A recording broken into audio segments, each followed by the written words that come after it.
The concept of total football is frequently associated with Johan Cruyff and the football club Ajax of the 1970s. However, examples of this style of play can be found going back to the Austrian national team of the 1930s, as well as the Argentine club River Plate in the 1940s, the Hungarian national team of the 1950s,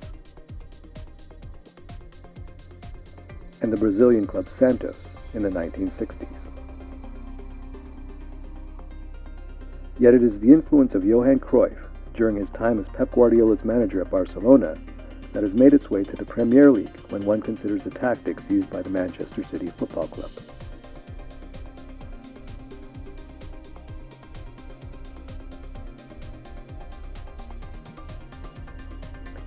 Total football is the practice of training players to play multiple positions. In its purest form, a total footballer is an outfield player who can play any outfield position on the field. So if one player moves out of position, another can take his place, and the team's formation remains intact. In the Champions League match against Napoli, Manchester City's team formation was defined as a 4-2-3-1.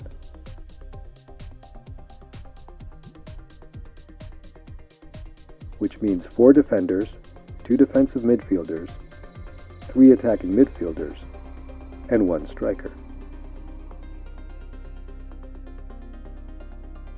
Take note of where Sterling and Danilo are located in the formation.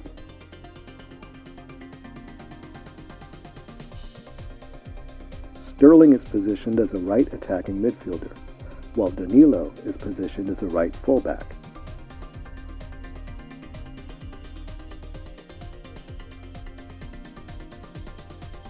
Here we see Sterling, number 7, standing in a left central midfield position. However, as Napoli shift their attack to the right side, watch as Sterling drops back to provide cover for Danilo. Danilo realizes Sterling will cover his spot in the defensive line, so he advances to press the player with the ball. Let's watch it again in real time.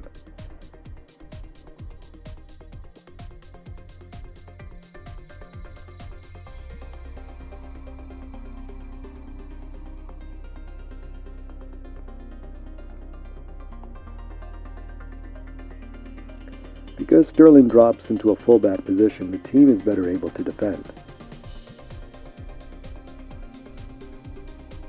Here is Sterling once again covering for Danilo in the defensive line.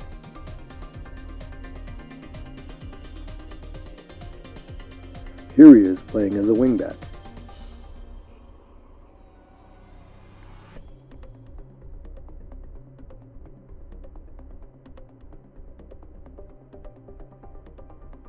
Now let's take a look at the positioning of Gundogan and Sané. Gundogan is supposed to be a defensive midfielder, and Sané is supposed to be the left attacking midfielder. Here we can see Gundogan pressing the player with the ball. He is so far forward that he is parallel to the striker Aguero. The player with the ball passes it wide, taking Gundogan further out of position. When the player on the ball passes into space vacated by Gundogan, Sané covers for his teammate. Because Sané moved into a central position and won the ball, his team can now attack with numeric superiority. Let's watch it again in real time.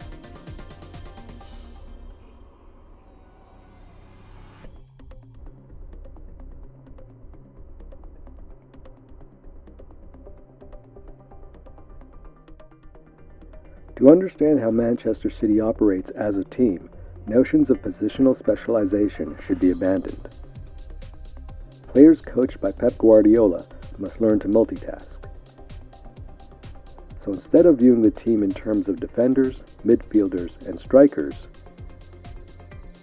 it's easier to understand Pep's tactics when you view the team as 10 midfielders and a goalkeeper.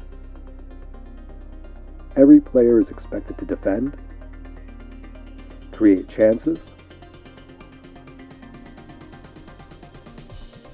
and score goals.